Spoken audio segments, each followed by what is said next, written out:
apóstolo de Jesus, chamado Lucas, no seu último capítulo, ele traz um retrato do que foi esses últimos momentos com Jesus.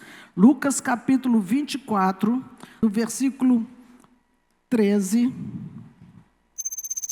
a 23. Naquele mesmo dia, 2 deles estavam de caminho para uma aldeia chamada Emaús, distante de Jerusalém, 60 estádios. Iam conversando a respeito de todas as coisas sucedidas. Aconteceu que, enquanto conversavam, os discípulos e discutiam, o próprio Jesus se aproximou e ia com eles. Os seus olhos, porém, estavam como que impedidos de o reconhecer. Então lhes perguntou Jesus: que é isso que vos preocupa e de que ides tratando à medida que caminhais? E eles pararam entristecidos. Um, porém, chamado Cleopas, respondeu dizendo: és o único, porventura, que, tendo estado em Jerusalém, ignora as ocorrências desses últimos dias? Ele lhes perguntou: quais? E explicaram o que aconteceu a Jesus, o Nazareno, que era varão profeta, poderoso em obras e palavras diante de Deus e de todo o povo, e como os principais sacerdotes e as nossas autoridades se entregaram para ser condenado à morte e o crucificaram. Ora, nós esperávamos que fosse ele quem havia de redimir a Israel, mas depois de tudo isso, é já este o 3º dia desde que tais coisas sucederam. É verdade também que algumas mulheres das que conosco estavam nos surpreenderam, tendo ido de madrugada ao túmulo, e não achando o corpo de Jesus, voltaram dizendo terem tido uma visão de anjos, os quais afirmavam que ele vive. De fato, alguns dos nossos foram ao sepulcro e verificaram a exatidão do que disseram as mulheres, mas não viram. Então lhes disse Jesus: ó nécios e tardos de coração, para crer tudo o que os profetas disseram, porventura não convinha que o Cristo padecesse e entrasse na sua glória? E começando por Moisés, discorrendo por todos os profetas, expunha-lhes o que a seu respeito constava em todas as Escrituras. Quando se aproximavam da aldeia para onde iam, fez ele menção de passar adiante. Mas eles o constrangeram, dizendo: fica conosco, porque é tarde e o dia já declina. E entrou para ficar com eles. E aconteceu que, quando estavam à mesa, tomando ele o pão, abençoou e, tendo partido, lhes disse. Então se lhes abriram os olhos e o reconheceram, mas ele desapareceu da presença deles. Vamos até aqui, depois você lê o capítulo em casa, porque ele é fantástico.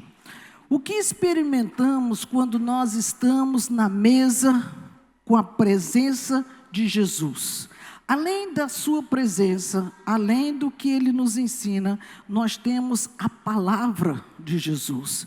Queridos, a primeira coisa que nós observamos aqui, que nós podemos experimentar, provar de fato na mesa com Jesus, é a dimensão sobrenatural da sua ressurreição. Esses discípulos estavam no caminho de Emaús e discutiam sobre a situação que acontecia em Jerusalém, todo o tumulto que foi a sua morte, a forma como foi a violência terrível, e eles estavam muito tristes, porque colocavam a sua expectativa num governo humano, quando Jesus trouxe para nós, na realidade, foi a proposta de um reino que é muito fora, muito diferente do que o governo humano que nós vivemos. Enquanto eles falavam sobre isso, diz o texto, isso o quê? Isso que foi um boom na época, alguém está passando por um momento tão terrível como Jesus passou. Aquela perseguição e aquela morte, e mais do que isso, a ressurreição. A notícia da ressurreição já tinha se espalhado, mas mesmo assim, o coração dos discípulos continuavam incrédulo. Eles estavam indo entristecidos para Emaús, no caminho de Emaús, e já tinham ouvido a notícia que as mulheres tinham dito que ele tinha ressuscitado, que os discípulos disseram que tinham visto Jesus, mas o coração deles estava entristecido. Observe, irmãos, o nível da incredulidade que nos cerca. Nós temos dois problemas que atingiram aqueles discípulos e nós também sofremos isso. O primeiro deles é a dificuldade para entender o que Jesus e sua palavra nos revelam. Ele já tinha falado, houve uma revelação clara do que estava na palavra. Jesus vinha discorrendo com ele no caminho desde Moisés, o coração deles ardia, mas o texto diz que eles estavam impedidos de o reconhecer. Como que nós convivemos com Jesus, andamos com Jesus, vemos milagres de Jesus e nós não conseguimos reconhecer Jesus em várias situações de nossa vida? Não foram só aqueles discípulos que viveram isso. Hoje vivemos a mesma coisa. Jesus está conosco, mostra a sua glória, mostra a sua graça, se manifesta na nossa vida, fala através da palavra, mas em algumas situações que nós vivemos, nós não conseguimos reconhecer que Ele está naquela história também, porque criamos uma ilusão de que Jesus veio para nos colocar no jardim das maravilhas. Diga, eu não sou Alice. Nós não vamos viver nesse país da maravilha aqui, irmãos. Nós vamos passar por perrengue, sim, por dificuldade, sim. E é nessas horas que nós vamos dizer, eu continuo confiando no Senhor. Eu continuo acreditando que o Senhor, de alguma forma, vai revelar a sua graça, a sua glória e o seu poder. De alguma maneira, algo vai acontecer. Esses discípulos, irmãos, mesmo sabendo da notícia, não mudaram o seu ponto de vista. Mesmo sabendo da notícia, não mudaram o seu estado emocional. Mesmo sabendo da notícia e andando com ele, continuava com o discurso velho. Não trouxe o novo para a sua própria história. E isso é terrível, irmãos, porque tantas coisas ele tem feito por nós e agimos da mesma forma. Não mudamos o discurso, não mudamos nosso estado emocional, não mudamos a nossa maneira de ver as coisas, como que dissesse para ele, eu não acredito em nada do que está escrito nesse livro, porque olha como eu estou vivendo, olha como está a minha casa, olha como está a minha conta, olha como está isso e aquilo. Ele está vendo, mas a culpa não é dele. Nós somos frutos das nossas escolhas, amém? Nós fazemos escolhas, nós decidimos o que queremos, casamos com quem bem entendemos e nem consultamos Deus e vamos reclamar do cônjuge. Por quê? Porque não ouvimos Deus dizer, não é esse ou não é a hora. E às vezes o choro vem e agora é só entregar o lenço, enxuga as lágrimas. Nada a fazer, você escolheu. Jesus está nos ensinando isso, irmãos, que eles viveram. A outra dificuldade desses discípulos que nós temos também é a incredulidade e a demora para crer. Somos lentos para credibilizar uma palavra que sai da boca de Deus. O verso 25, o Senhor disse para eles, honestos e tardos de coração, vocês são tardios para credibilizar uma palavra que já foi liberada com muita antecedência. Antes mesmo da sua morte, ele já tinha dito que tudo isso iria acontecer, mas não credibilizou. É igual estarmos dizendo, ele vai voltar. Ah, eu sei, mas não credibiliza. Não, eu creio, mas não se prepara.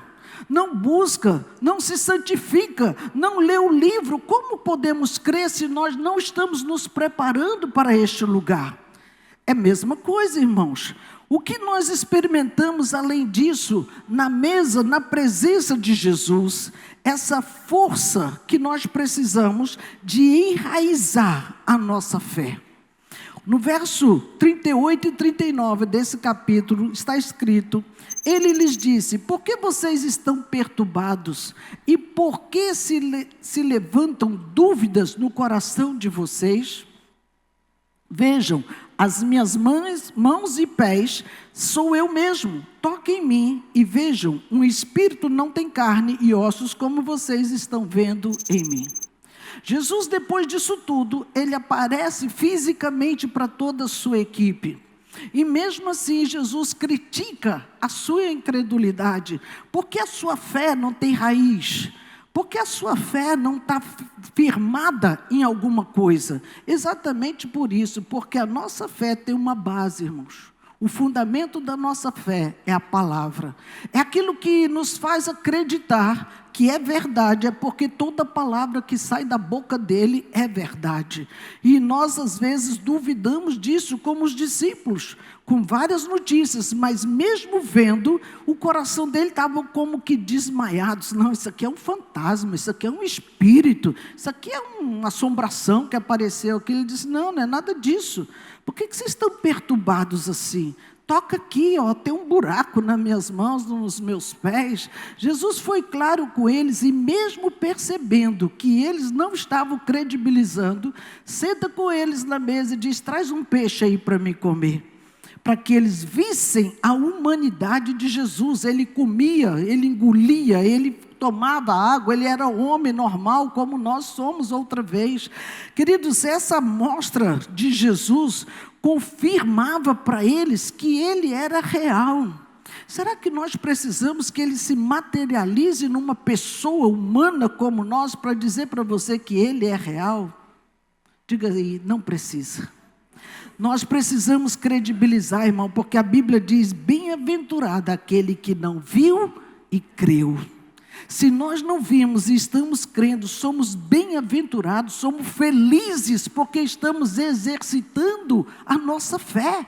Estamos provando para ele que, apesar de nunca ter visto fisicamente, nós cremos no que o livro está dizendo e estamos aguardando esse Cristo sim. Estamos esperando essa volta gloriosa que ele vai ter. Mateus 16:15 diz que Jesus perguntou a eles, quem dizem que eu sou? Por que ele perguntou isso para ele? Porque eu e você precisamos ter uma resposta. Você sabe quem é Jesus para você? E às vezes nós não temos uma resposta para as pessoas. Não, ele é meu Salvador. Não, ele é meu Senhor. É mesmo?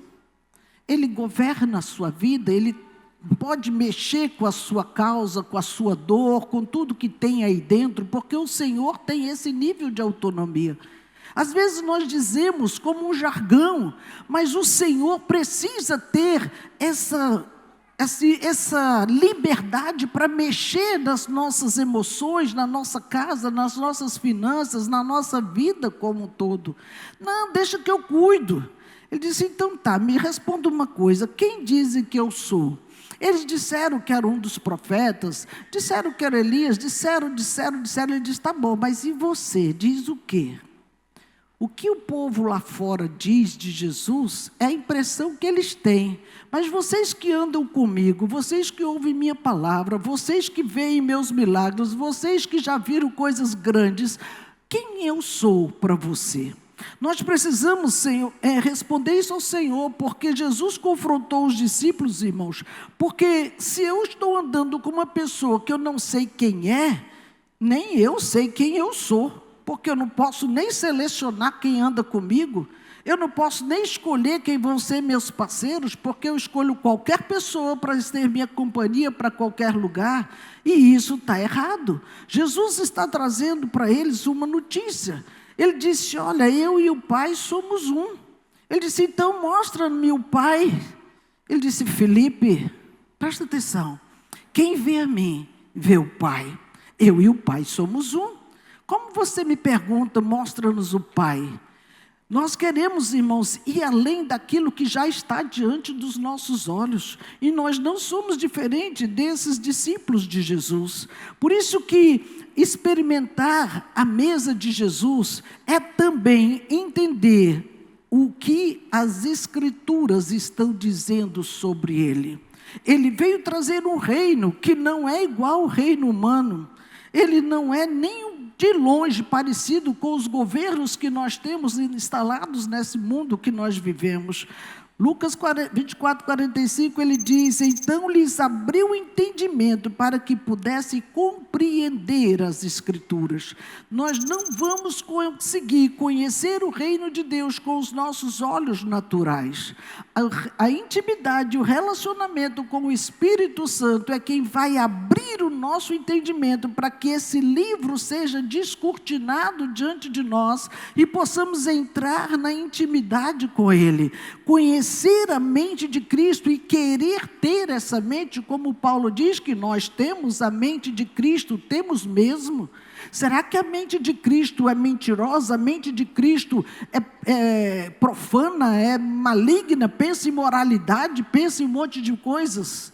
Se temos a mente de Cristo, irmãos, muita coisa tem que mudar aqui dentro de nós todos, porque a mente de Cristo é uma mente santa, ela revela a pureza dos céus. Por isso que a palavra, ela traz esse nível de revelação para mim e para você, morte e ressurreição. Somos batizados no batismo do arrependimento, porque ali cremos que ao entrar daquelas águas e mergulhar, morremos e ressurgimos dentre os mortos.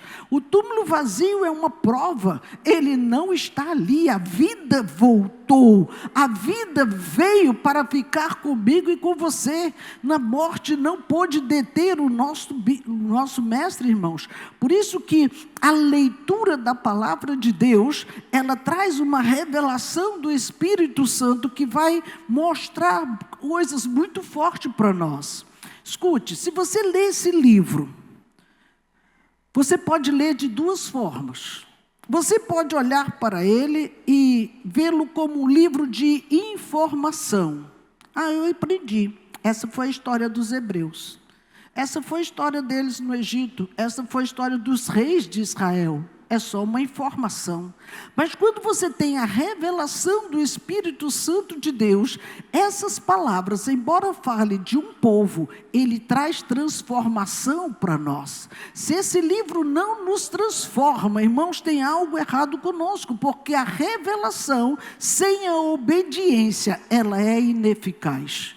Toda vez que essa palavra traz uma revelação própria para o nosso dia a dia hoje, que aplica a nossa realidade e obedecemos, nós somos transformados pelo poder da palavra. Aí sim você pode afirmar, essa palavra é eficaz. Essa palavra funciona, porque eu pensava assim, e o Senhor me transformou, eu era assim e o Senhor mudou a minha vida.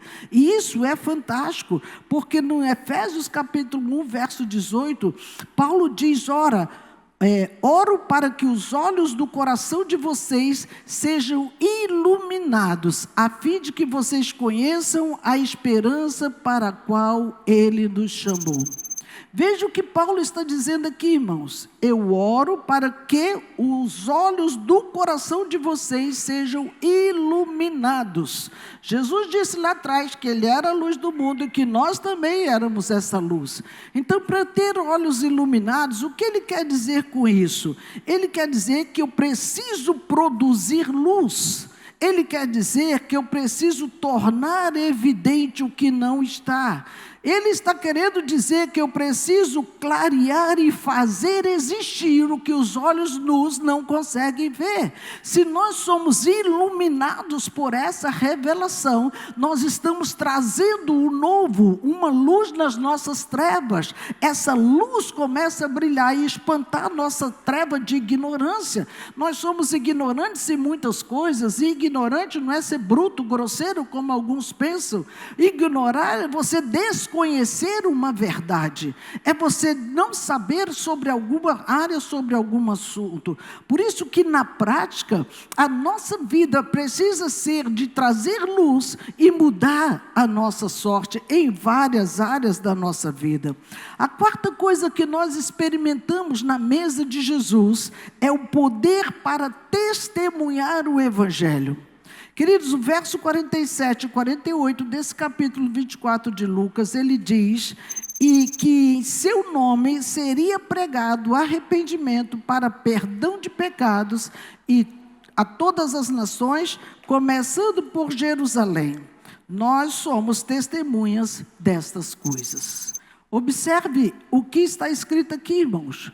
Quando essa luz vem e nos transforma, não é para que simplesmente eu sou nova criatura e vou para a glória. Não, eu preciso levar essa luz para outros corações, levar oportunidade para outras pessoas, levar conhecimento, porque luz fala de conhecimento, e esse conhecimento precisa ser levado a outras pessoas para gerar arrependimento e gerar perdão.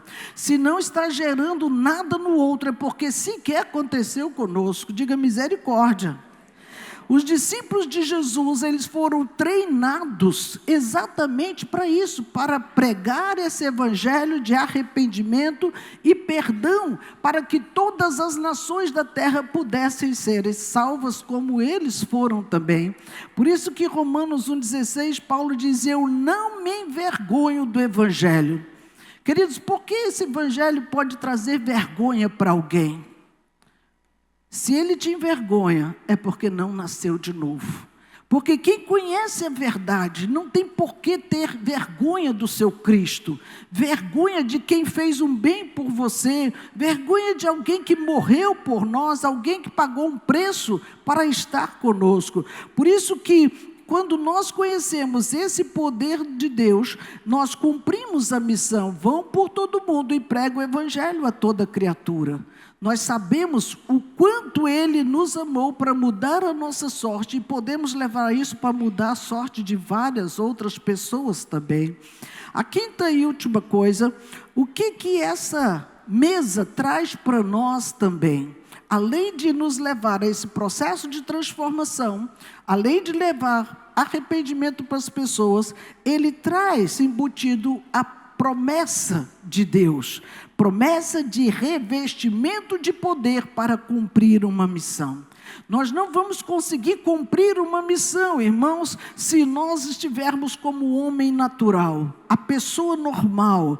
É o poder do Espírito quem convence o homem do pecado, da justiça e do juízo. Nosso poder, por mais oratória que possamos ter, um vocabulário fantástico para poder convencer alguém de alguma coisa, precisa de muito investimento. Mas o Espírito não, ele entra, ele convence, ele revela, ele mostra a nossa necessidade de sermos pessoas transformadas pelo Senhor Jesus. Por isso que ele disse para os discípulos nesse mesmo capítulo: ei, eu lhes envio a promessa de meu Pai. Fique aqui na cidade até que sejais revestidos do poder que vem do alto. Todos nós precisamos do poder do Espírito Santo. Se a tua experiência estiver só no batismo do arrependimento, a tua fé ainda está muito no raso, precisa caminhar um pouco mais, precisa mergulhar um pouco mais nesse livro, precisa entrar na intimidade com esse Senhor, para que Ele venha com esse poder sobrenatural, para que você seja essa testemunha de verdade por onde você passar, que não se envergonha do Senhor em coisa alguma. Essa promessa, irmãos, faz com que aconteça conosco o que aconteceu em Pentecostes. O que aconteceu ali foi algo inédito.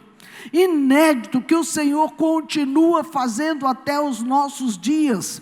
Lucas capítulo 11, versículo 9 a 10, ele diz: pois eu lhes digo, peçam e lhes será dado, busquem e encontrarão, batam e a porta se lhes abrirá, pois todo o que pede, recebe, o que busca, encontra, e aquele que bate a porta será aberta.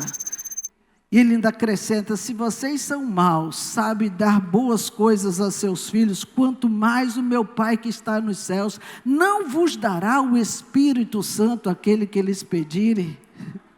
Ele quer entregar para você, igreja, esse poder que vem do alto, essa graça preciosa de ser revestido dessa autoridade para ministrar o Evangelho. Por isso que ele cumpriu a sua promessa. Não ficou só na promessa ali em Lucas capítulo 24, mas logo em Atos capítulo 1, quando eles estavam todos reunidos, de repente, diga de repente, eles foram surpreendidos. Algo que nunca tinha acontecido até então, tanto quanto a ressurreição de Jesus, foi um boom na história da igreja de Jesus, quando aquele poder veio de uma forma tremenda sobre todos que estavam ali e começaram a falar em outras línguas. Queridos, essa experiência foi marcante porque capacita cada um de nós para cumprir a missão de Jesus. Isso explica porque muitos se convertem e nunca falam de Jesus, não têm amor pelas vidas, não pregam o evangelho, se acomoda. Um dia até foi alguma coisa e hoje não é mais. Queridos, é esse poder que mantém essa chama acesa, é esse poder que mantém o teu amor vibrante para o Senhor Jesus, esse desejo de estar constantemente na sua mesa. Às vezes nunca parou para sentar na mesa com Jesus. Faça como um ato profético mesmo. Sente na sua mesinha de estudo: Senhor, eu estou aqui na tua mesa. Sente na tua mesa de refeição: Senhor, estou aqui na tua mesa. Sente com Ele e tenha um momento assim, olho no olho. Irmãos, é algo extraordinário. Eu estava num congresso, final do ano passado, num evento. Não era um congresso, era um evento. E foi uma das experiências que eu nunca esqueço. E eu estava ali sentada, ouvindo a palestra de tarará. E na hora da oração, eu fiquei ali, recolhida na minha, como eu sou na minha mesmo. E eu vi, como se fosse um leão vindo na minha direção. Aqueles olhos verdes, eu nunca vou esquecer na minha vida. Aquele andar pomposo do leão que vem chegando, sim. Aquela vontade de chegar junto, sem querer te devorar, tipo, eu estou vindo. Meu Deus, eu estremeci, irmãos, foi algo tão tremendo. E ele parou assim na minha frente, e ficou nós dois, olho no olho assim, uma coisa assim inexplicável. Eu tinha certeza que aquele era o leão da tribo de Judá. Foi algo tão fantástico, porque Deus ama quando você entra na sua presença. Deus ama quando você quer estar com Ele. É algo fantástico, irmãos. Essas experiências com o leão é algo muito forte. Mas Deus, Ele quer te levar a ter essa experiência com Ele, forte, como teve em Pentecostes, como teve em vários outros momentos, que eu tenho certeza que você já teve com o Senhor Jesus. E uma das coisas tremendas, irmãos, é você entender que Deus está aqui para sustentar-nos na sua presença.